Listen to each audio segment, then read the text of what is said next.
ओम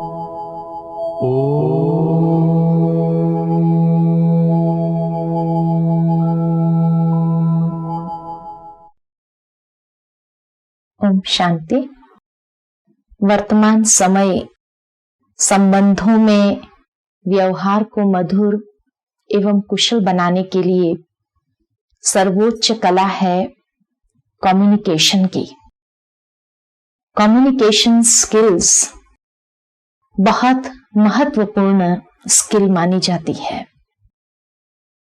आज की दुनिया में कम्युनिकेशन के बिना संसार नहीं चल सकता है, यही हम सभी मानते हैं। और इसीलिए देखा जाता है कि कम्युनिकेशन को बेहतर बनाने के लिए अनेक साधन अपनाए हुए हैं। कम्युनिकेशन मनुष्य के जीवन में कब से आरंभ होता है? जब से मनुष्य पैदा होता है तब से लेकर कम्युनिकेशन आरंभ हो जाता है। पैदा होते ही बच्चे का रोना एक प्रकार से अपनी मां के साथ कम्युनिकेट करना हो गया है, और तब से लेकर के ही मनुष्य कम्युनिकेट करते रहते जीवन के आखिरी सांस तक वो कम्युनिकेशन के बिना नहीं रहता। जिस प्रकार विचार चलाए बिगर नहीं रह सकते हैं, इसी प्रकार बोलने बिगर भी व्यक्ति नहीं रह सकता है। परंतु हाँ, समय प्रति समय कम्युनिकेशन के तरीके बदलते आए हैं। एक समय था प्राचीन काल में कि जब महाभारत में सुनते थे कि संजय ने सारा दृश्य अपने दिव्य चक्षु के माध्यम से देखा और धृतराष्ट्र को कम्युनिकेट करता गया। आज मॉडर्न एज में वही दूरदर्शन के माध्यम से हम सभी देखते हैं और वो कम्युनिकेशन का लाभ लेते हैं। इसी प्रकार प्राचीन काल में आदि शंकराचार्य जी की शक्ति थी कि वो अपने विचारों से कम्युनिकेट करते थे। कहा जाता है कि जब शंकराचार्य जी छोटे थे और उन्हें संन्यास लेना था, उस समय उसकी मां ने उसको स्वीकृति नहीं दी और सोचा कि एक ही बेटा है, अगर वो भी सन्यासी बन गया, चला गया, तो फिर मेरा आधार क्या होगा। तब शंकराचार्य जी ने कहा कि जब भी तेरे आखिरी सांस हो तब मैं पहुंच जाऊंगा, और उसके लिए मैं वादा करता हूं। बहुत समझाने के बाद उसकी मां ने उसको स्वीकृति दी और वो गए। सन्यास धर्म का ये नियम है कि जब सन्यासी सन्यास करके चला जाता है, वो वापस घर तो नहीं लौट सकता है। काफी सालों के बाद एक दिन शंकराचार्य जी ध्यान अवस्था में बैठे हुए थे। उस समय उन्हें अपनी मां के संकल्प का आवाज, विचारों का आवाज अपनी तपस्या में सुनाई दिया कि जैसे कि वह उसे याद कर रही है। उसी क्षण वह तपस्या से उठे और चलने लगे। उन्हें लगा कि मेरी मां की अंतिम घड़ी आ पहुंची है और इसलिए मुझे वो याद कर रही है। उस समय कोई न टेलीफोन, टेलेक्स, न कंप्यूटर, कोई भी माध्यम नहीं था, परंतु संकल्प शक्ति, विचारों की शक्ति इतनी पावरफुल थी कि वो विचार शक्ति के माध्यम से उसने वो विचारों को रिसीव भी किया और वो विचारों के माध्यम से उसको उत्तर देने के लिए या उसको अंतिम समय अपना दर्शन देने के लिए पहुंच चुके। और उसकी मां की अंतिम घड़ी आ गई। उसे इतना संतोष मिला। यह भी एक प्रकार का कम्युनिकेशन ही था उस समय, लेकिन जिस कम्युनिकेशन को आज हम कहते हैं टेलीपैथी, विचारों की शक्ति के माध्यम से कम्युनिकेट करना। जब तक मनुष्य के अंदर आध्यात्मिक शक्ति थी, तब विचारों की शक्ति से कम्युनिकेट करना सहज होता था। परंतु जैसे जैसे वो आध्यात्मिक शक्ति उसकी लुप्त होती गई, वैसे वैसे साइंस को डेवलप करना उसने आरंभ कर दिया, क्योंकि उसने समझा कि कम्युनिकेशन के बिना लाइफ सरवाइव नहीं हो सकती इस संसार में। और इस तरह से साइंस इस प्रकार डेवलप होता गया कि आज व्यक्ति के पास हर प्रकार के साधन है। इंटरनेट के द्वारा कम्युनिकेट करना, मोबाइल फोन, सेल्यूलर फोन्स के द्वारा व्यक्ति कितना भी दूर बैठा हो, लेकिन उसके साथ वो सहज संपर्क कर सकता है। और इसलिए कहा जाता है कि आज संसार, ये सारा ग्लोब जो है, एक ग्लोबल विलेज बन गया है। इतनी दूरियां समाप्त हो गई और मनुष्य एक दूसरे के इतने समीप आ चुका है कि जैसे ग्लोबल विलेज बन गया है। आज तो वहां तक कहा जाता है कि ग्लोबल विलेज से भी एक लिविंग रूम बन गया है ये संसार। इतना मनुष्य एक दूसरे के साथ कम्युनिकेट करते समीप आ गया है। परंतु दूर बैठे व्यक्ति के साथ कम्युनिकेट करना तो सहज हो जाता, लेकिन अपने पास वाले व्यक्ति के साथ कम्युनिकेट करना कभी कभी कठिन लगता है। प्लेन में या ट्रेन में सफर करने वाला इंसान प्लेन में या ट्रेन में बैठा बैठा दूर बैठे व्यक्ति के साथ कम्युनिकेट करके एंजॉय कर सकता है, परंतु उसके बाजू में कौन बैठा है उसे वो ख्याल नहीं है, न उसे पता है कि वो कौन है, कहां से आया, क्या है। तो इसलिए कहा कि संसार में दूर तक कम्युनिकेट करना तो सहज हो गया, लेकिन समीप बैठे व्यक्तियों का, आसपास के लोगों से हमारा संबंध इतना ही दूरी का है। प्रैक्टिकल में अगर देखा जाए कि घर में कोई कारण से व्यक्ति का मूड खराब हो जाए और दो व्यक्ति घर में रहते हो, दोनों का मूड खराब हो गया कोई बात को लेकर के, और दूसरी ओर अगर फोन भी खराब हो गया, तो व्यक्ति पहले किसको ठीक करेगा?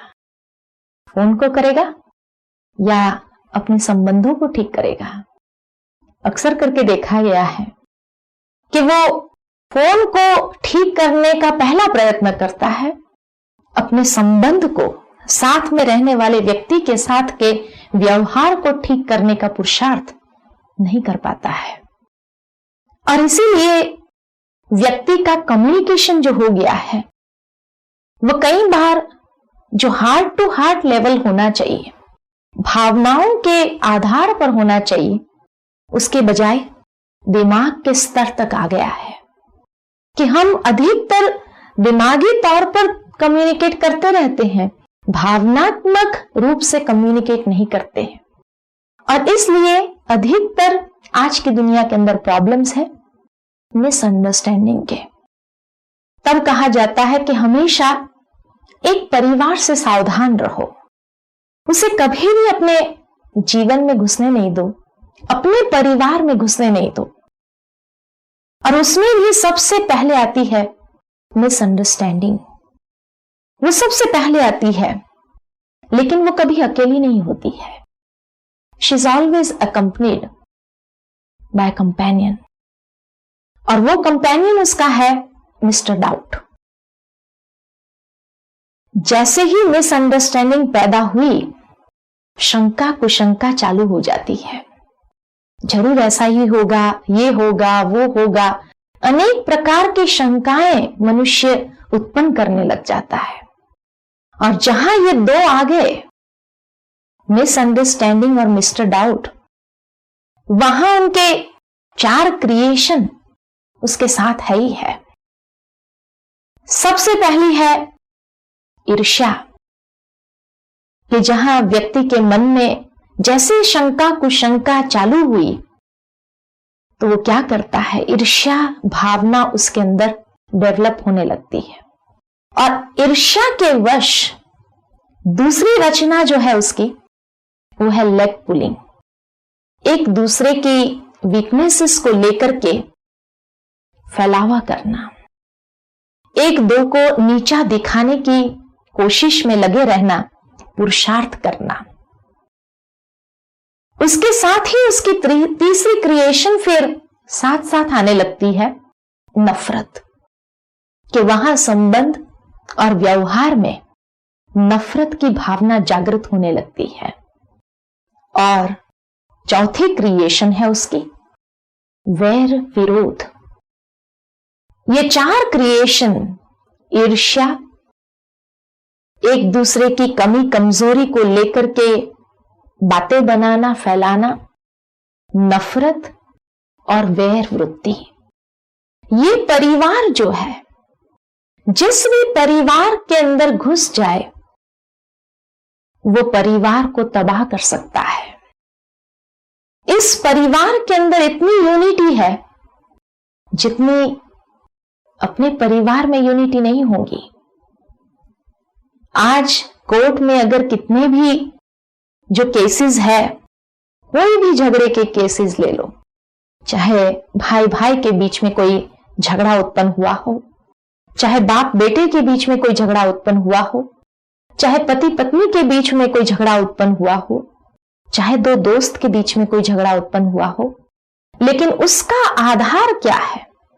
कोई भी छोटी सी बात को लेकर के मिसअंडरस्टैंडिंग, और उस मिसअंडरस्टैंडिंग में आकर के अनेक प्रकार की शंकाओं में, अनुमान में आने लगता है व्यक्ति, और वहां ईर्ष्या, एक दूसरे की वीकनेसेस, नफरत और वैर वृत्ति को लेकर के वो दो संबंधों के बीच में एक अंतर पैदा हो जाता है, जिसको हम कई बार कहते हैं अंडरस्टैंडिंग गैप। परंतु ये अंडरस्टैंडिंग गैप क्यों आई है? क्योंकि हेड टू हेड कम्युनिकेशन था, हार्ट टू हार्ट लेवल पर कम्युनिकेशन नहीं था। हेड टू हेड लेवल के कारण मिसअंडरस्टैंडिंग्स अधिक है।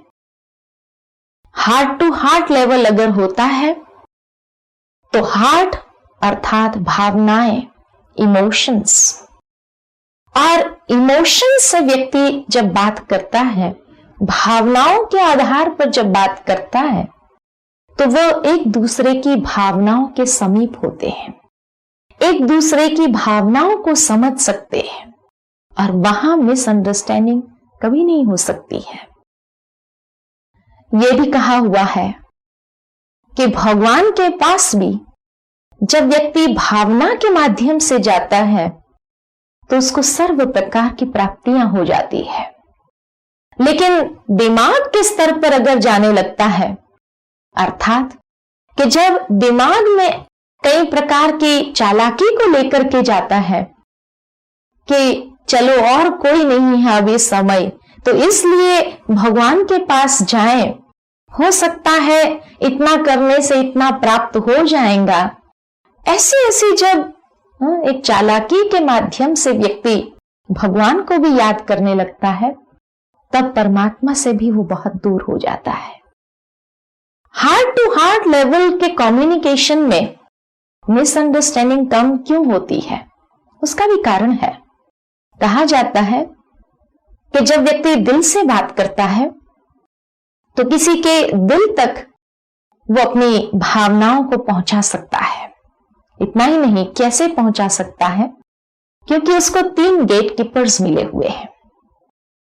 पहला गेट कीपर है जो उसको पूछता है कि ये जो तुम बोलने जा रहा है, क्या ये रेलेवेंट है? Is it relevant?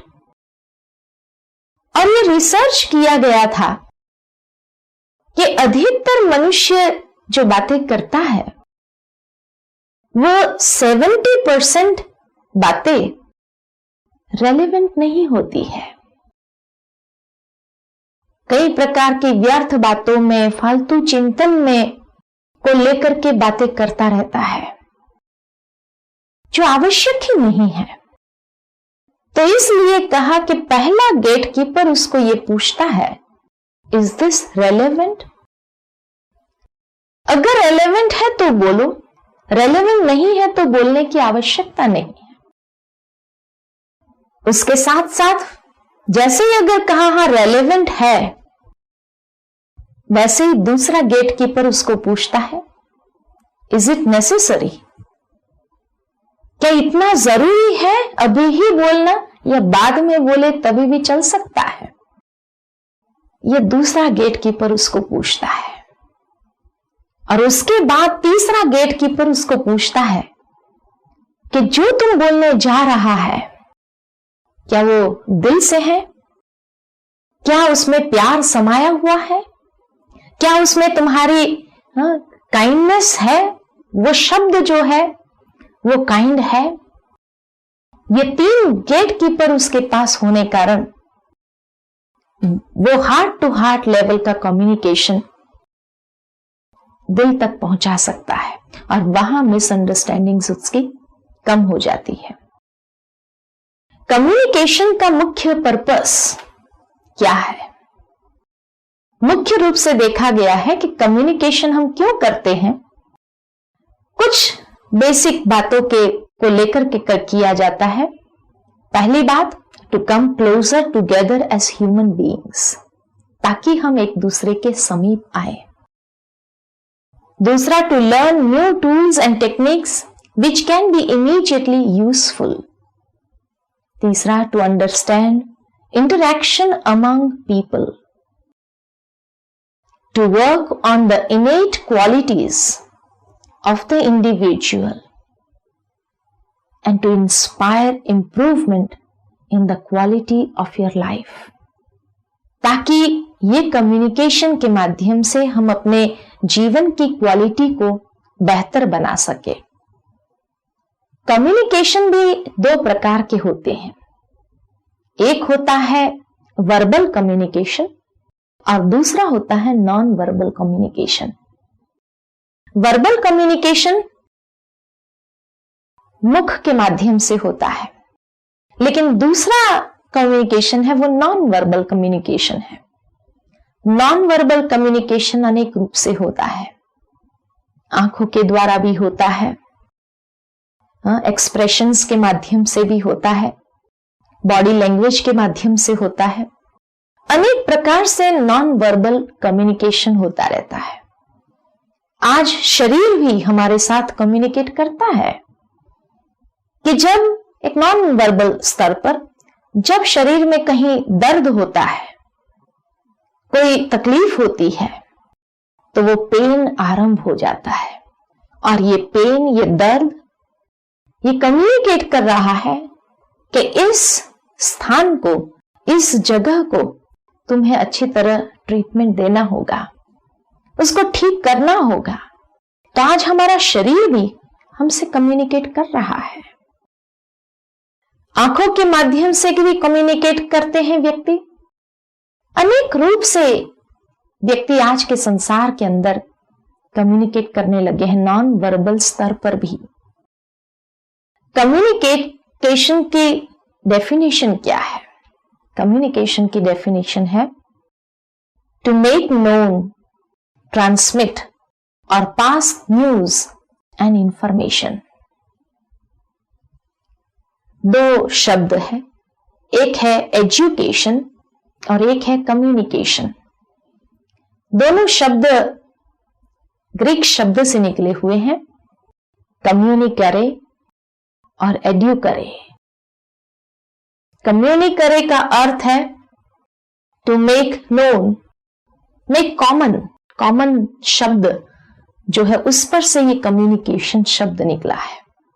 और एजुकेशन माना जो व्यक्ति की भीतर की शक्तियां हैं उसको बाहर ले आना। और उस रूप से देखा जाए तो 2 व्यक्ति हैं और 3 परिस्थितियां हैं।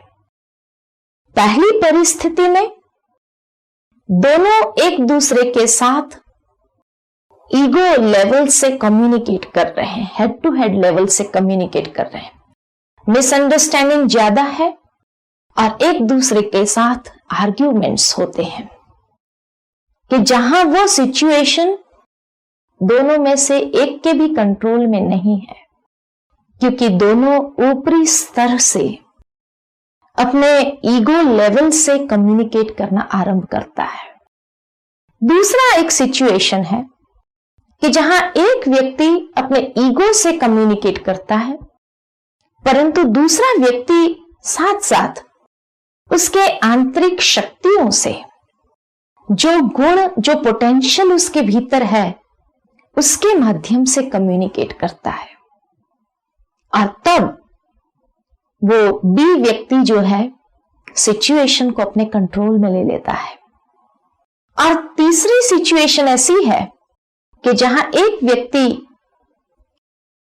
इनेट क्वालिटीज से व्यक्ति के साथ संबंध में आता है, व्यवहार में आता है, कम्युनिकेट करता है और उसकी भावनाओं को लेकर के दूसरा व्यक्ति भी हार्ट से कम्युनिकेट करने लगता है। जब इनेट क्वालिटीज से व्यक्ति कम्युनिकेशन में आ जाते हैं, तब वो कम्युनिकेशन इतना परफेक्ट हो जाता और सिचुएशन दोनों के कंट्रोल में है। एक दूसरे के प्रति वो रिगार्ड, रिस्पेक्ट है, एक दूसरे के समीप आते हैं और समीप आकर के एक दूसरे के साथी बन जाते हैं। परंतु जहां फर्स्ट सिचुएशन में head to head level communication होता, वहां वो सिचुएशन कभी कंट्रोल में नहीं आती और वहां व्यक्ति कितनी भी रूप से चाहे बाद में अपने संबंधों को ठीक करना, वो ठीक नहीं कर पाता है। आगे के सत्र में हम इसी की ही एक कंटिन्यूएशन में देखेंगे कि कम्युनिकेशन को बेहतर बनाने के लिए कौन सी बातें हैं कि जिसके माध्यम से हम कम्युनिकेशन अपना इफेक्टिव भी बनाएं और बेहतर भी बनाएं, ताकि हमारे संबंध, हमारे व्यवहार में वो कुशलता आ जाए।